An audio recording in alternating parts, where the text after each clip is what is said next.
Greetings, this is the Insomniac GM, and I recently just got invited to play a Pathfinder First Edition game, and so I just wanted to record myself making the character, and I figure maybe this might also help others learn too while I'm at it. Now, you may notice my stats are already laid out, and that is because in this group they do point buy. And I like randomizing everything, so I rolled the dice to see what stats I'd end up raising, and from there I was going to decide afterwards. Now, one thing I will say is I was going to start off as I was considering either human or elf, but I've decided just human, and because I've never actually, as a player itself, played Pathfinder, I don't need to grab the other books. I'm just going to use the core rulebook. Frankly, I never thought I was going to be able to be a player in it, so I'm fine with even playing just vanilla.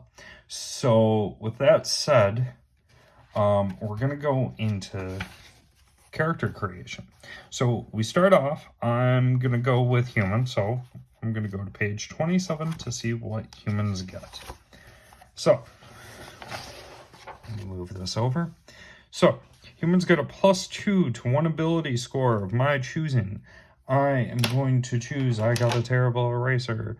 I'm going to choose wisdom. I have a high 14, I'm going to turn it into a 16. And a lot of my stats are not high enough to really do as much as I want to. My size is medium, and I get a movement speed of 30, and then I get a bonus feat. We'll choose that later, and I'm going to get an additional skill rank, level 1. My languages are going to be common, and I don't have a high enough of an intelligence score to get more. So from there, we're going to choose our class. Now, a part of the reason why I also generated the stats beforehand is I wanted to look at my character and kind of get an idea of what I would end up playing.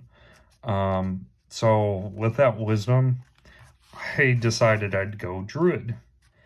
Now, because I see I got a 16, I haven't really had to deal with druids in Pathfinder First Edition, so I'm assuming I may be able to play like some kind of a, what's the word? Like a buffer. Like, I could heal and all that, do effects on my teammates to help them out. Because I don't think I'm going to be doing a whole lot. I could be wrong. Now, my hit die is a D8. So I'm going to roll this. Really quick, I should change my modifier. So that's a 0. It's a 0. Because that's 1 point above, or those are all 1s. And then that's, 3. No, that's a 3, not a 4. And then we roll a d8, and we're going to add our 1 to our con. So I got a 5, so I have a total of 6 HP. Now, my skills, I get climbing, crafts, I get fly, I get handle animal, I get heal, I get knowledge, geography, I get knowledge nature, I get perception, I got profession, I get ride, and I get spellcraft, I get survival, and I got swim. Now, I get skill ranks equal to 4 plus my intelligence mod, which is 0, plus that 1, so I get 5 skill ranks. I'm going to go a little bit further in here before I decide my skills, because I want to get an idea of what kind of druid I'm playing first before I jump into anything. So, let's see.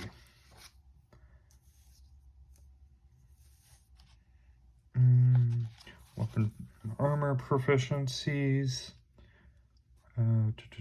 Clubs, daggers, darts, quarterstaff, scimitars, close. Okay, so pretty similar to 5th edition. Light, medium armor. They may wear only padded, leather, or hide armor.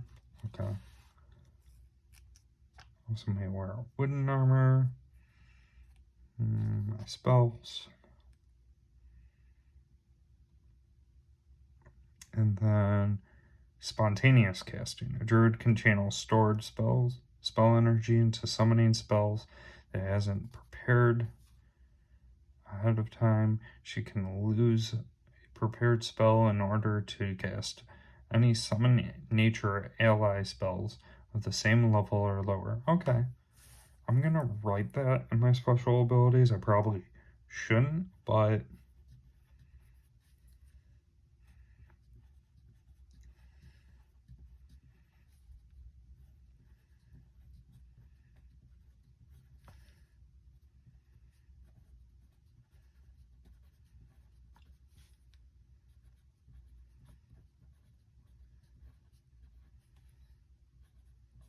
okay. So a druid can't cast spells of an alignment opposed to her own of her deities. Or her deities. So the reason I'm pretty sure they do that is normally druids are pure neutral in some of the games, and I'm fine with that. I probably would play something neutral anyways. I mean, that may change, but once again, I'm not going to choose anything on that until I get further. I haven't quite got an idea of how this character is personality-wise or any of that. So, okay. So we'll go back here. To my knowledge, we're only playing at level 1. I could be wrong. So right now, my base attack bonus is 0. My fortitude is 2, reflex 0, will save 2, which my ability modifiers are fortitude 1, reflex 1, and will 3. So that's cool. Okay, so bonus language, really quickly. I should probably put down, I'm getting so like ahead of myself. So I get 3 cantrips. And then for my level 1 spells, I get 1. I'll have to look earlier in the book. And I know I'm going to get druidic. I know you can't teach anyone druidic or you lose your druid powers. Nature's bond. A druid forms a bond with nature. This bond can take one of 2 forms. The first is a close tie to the nature world, granting the druid one of the following circle domains. Okay. I'm pretty sure that's what I'm going to go with. Second option, close bond with an animal companion. I don't see myself using an animal companion. I'm not used to playing as a player in Pathfinder, so I don't want to overwhelm myself. So I'm going to go with a nature's bond. I will... I kind of like the idea of doing like... Ooh. With how I have my stats kind of spread out, I feel like my character may be the way they are because of like the fact they don't really stay put long enough to really increase anything. Maybe they're guided by like the wind, you know? Like, I follow where the wind tells me to go. So I think I'm going to go Nature's Bond air. But I'm going to look at air. I'm considering weather. So I got to look at what I get for the Nature's Bond stuff. Put air question mark. Okay. So,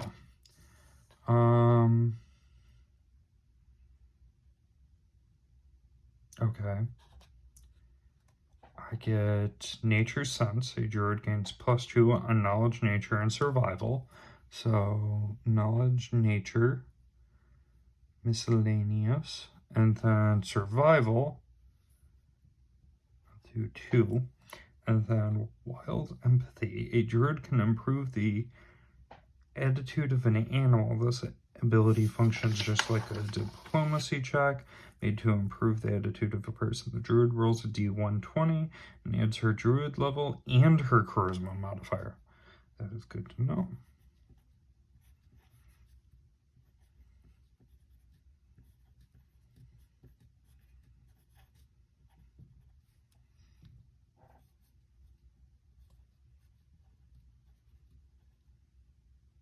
It was diplomacy, right? Oh, okay. It's charisma. Charisma plus level toward animal. Okay. And then Orsons.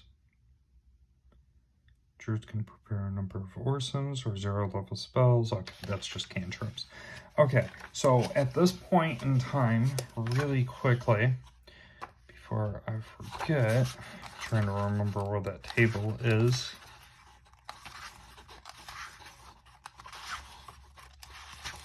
Here it is. Okay, so we're going to look here. Now, my ability score for a druid is, or my, yeah, ability score is 16. So right here, so I get 1 additional level 1 spell, or, yeah, 1 additional one. If I'm wrong, I'm going to talk to the DM about this and make sure. So I may change this later on. Now, learning the cleric stuff, my domain. Let's go to page 38.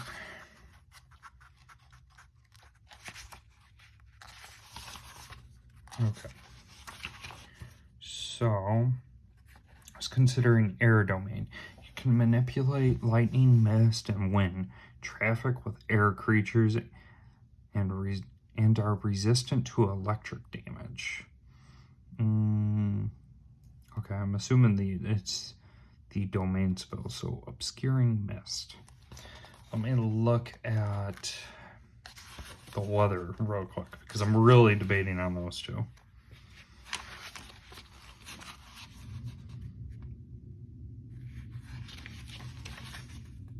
Oh, it's like just a page over. Weather. Let's see. Both Obscuring Mist. With power over storm and sky, you can call down the wrath of the gods upon the world below.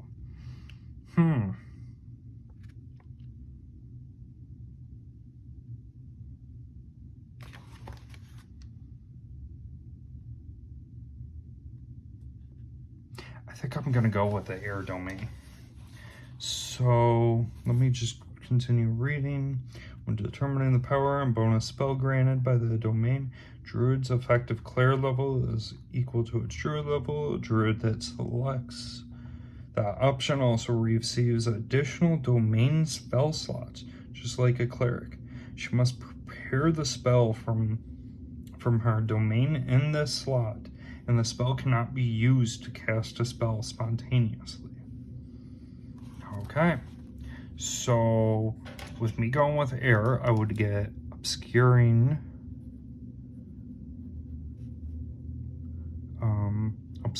Mist. Okay. And I get a power 2. All right.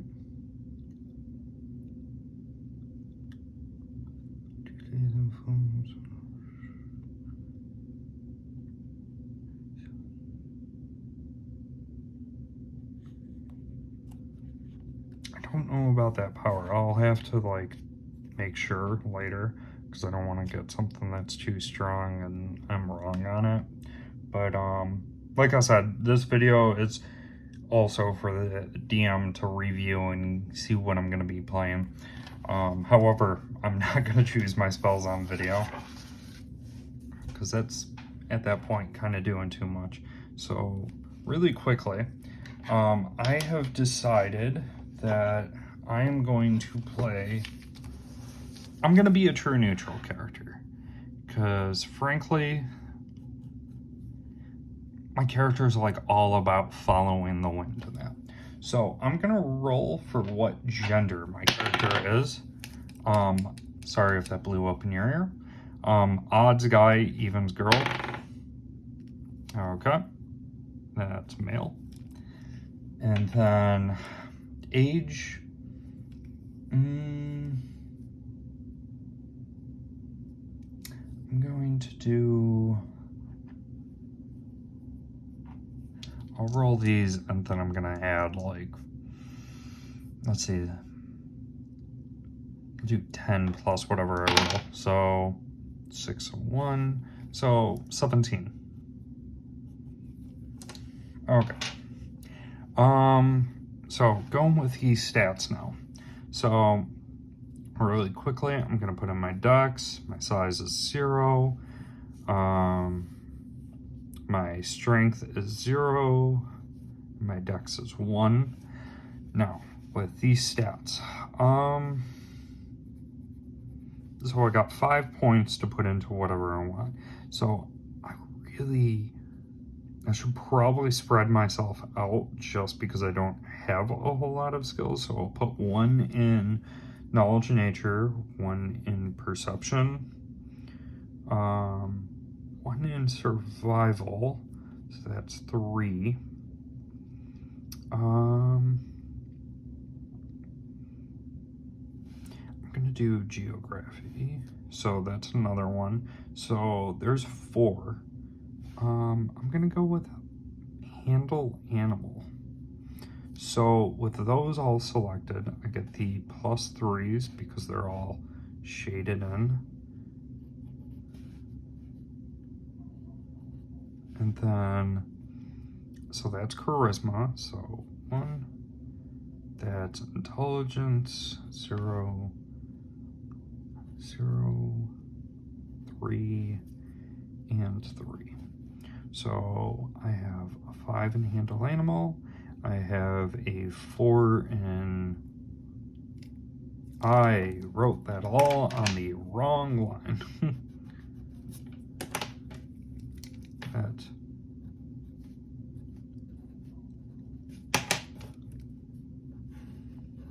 Okay.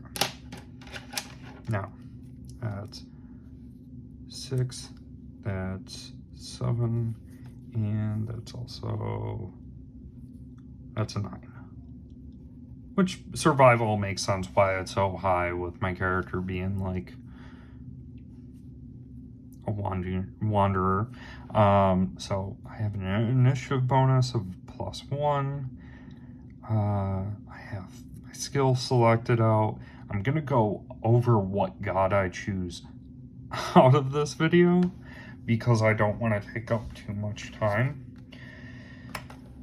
Same thing with like spells, I don't want to take up too much time. So now I'm going to go into, does it say how much money I make here, or do I gotta go into equipment? I think it's equipment I gotta go into. So we'll go to page 140.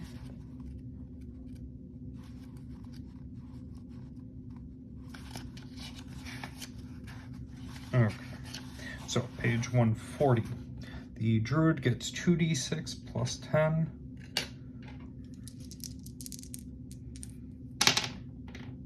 I got 4 plus 10, that is 40. And that's gold pieces, right? Yep, gold pieces. So I got 40 gold pieces. I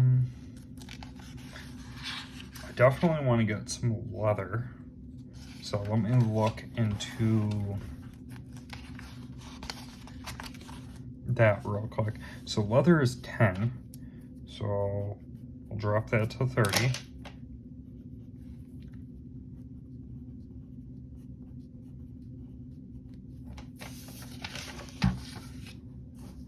So with leather, I get a bonus of +2.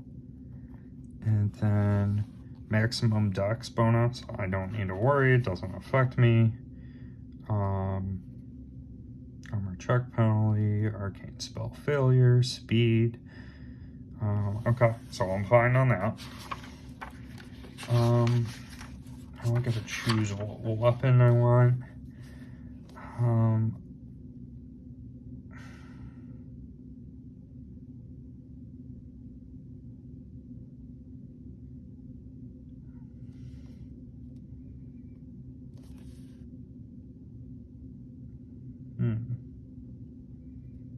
I saw Scimitar was an option. Let's go Scimitar. It has a higher crit range, and I'm not going to be too useful with it. So if I can land a hit, it's going to help. So, like, it's kind of like a last resort. So my attack bonus is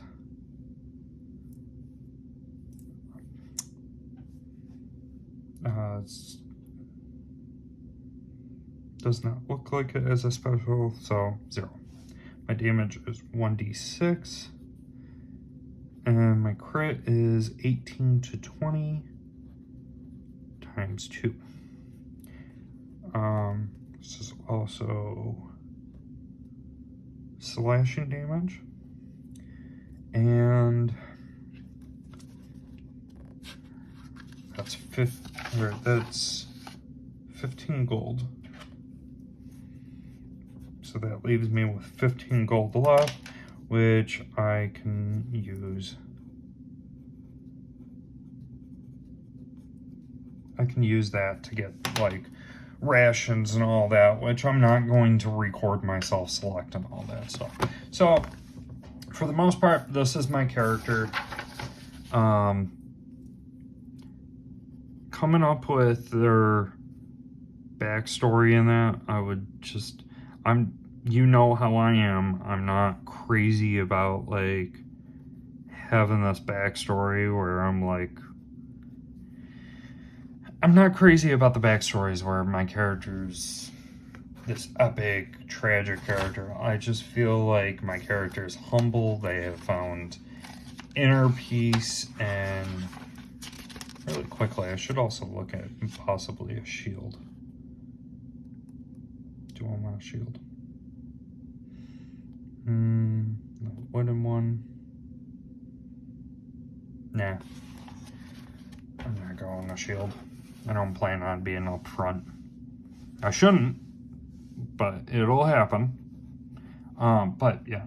So my character found inner peace, and they're just traveling around the world, wherever the wind guides them, or whatever god I choose.